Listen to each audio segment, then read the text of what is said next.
to share the space with you. By the way, Donovan at FretSpot. This one wasn't an order. This one just came out as a total surprise. Marcel from F-Bass said, hey, we happen to have a bass in stock. Would you be interested in it? Which the answer is always yes, by the way. If F-Bass ever calls me and says, hey, we have, yep, I just want it. Doesn't matter, don't care what it is. Send it, I'll take it. I love everything they make.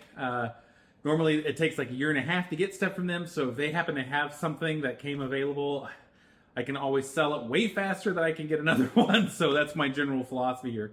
Anyway, they said they had this bass. He sent me a picture of it, and I just immediately was floored by it. And I'm so excited to get to share it with you today.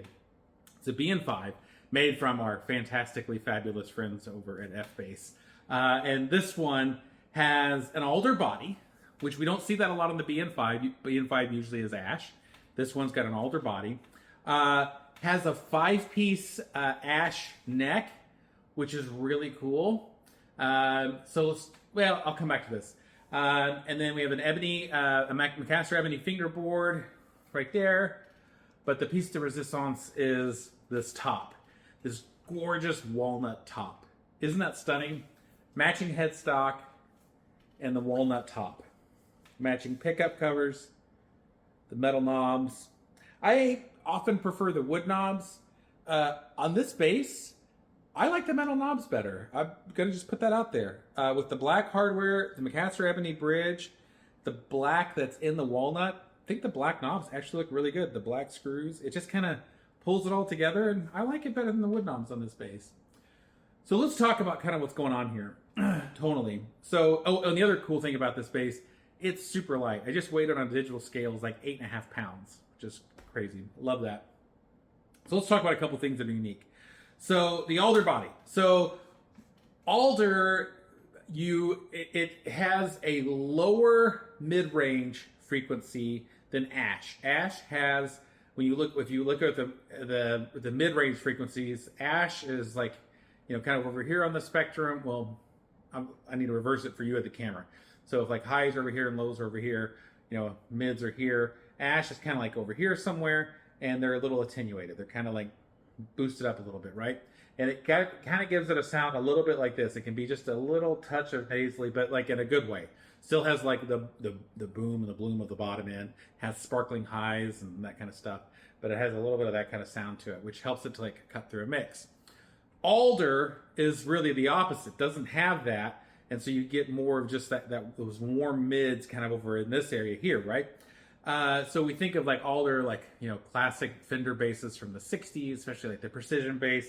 Those used Alder bodies, and it's a common, very popular tone wood. Generally not my favorite. It's not like for the basses I would get for myself, it's not what I would do in most cases, but this is a special recipe, and in this case, it works like magic. It's so good. So what we've got, so you've got the warmth of the Alder, right?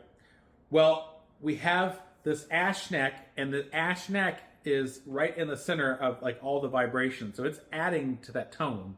And so it's giving you a little bit of that kind of sound to it. So you're getting that little hump over here on this mid-range to kind of add a little bit of that presence, to add a little bit of that cut to get through a mix without having to use just volume to do it. So you're getting that there. On the fingerboard, Macaster Ebony brings over more of that kind of sibilance in the treble end. So you get a little more of that crisp coming through. And then with Walnut, a walnut top adds natural compression to the bass, and then just adds like a little bit more of those kind of upper treble frequencies. So with this recipe of woods, you're actually getting a very classic combo that does sound very reminiscent to like an Ash BN5. But when we utilize the tone control, if we don't do the volume boost, remember F-Bass controls they're boost only on the EQ and then volume tone. Utilizing our tone control, because of the Alder Body, if we pull down the tone and don't boost trebles, we can get a warmth to this that is harder to get in other basses, in other BN5 basses, ash body basses. So it gives a versatility to this instrument that might be more difficult to get. So there's like a little bit more of a warmth woody darkness to it that you wouldn't normally get. And right now, like I'm just playing it acoustically. It's not plugged in. You know, I'm just listening to what the bass sounds, and I've already kind of played it through. So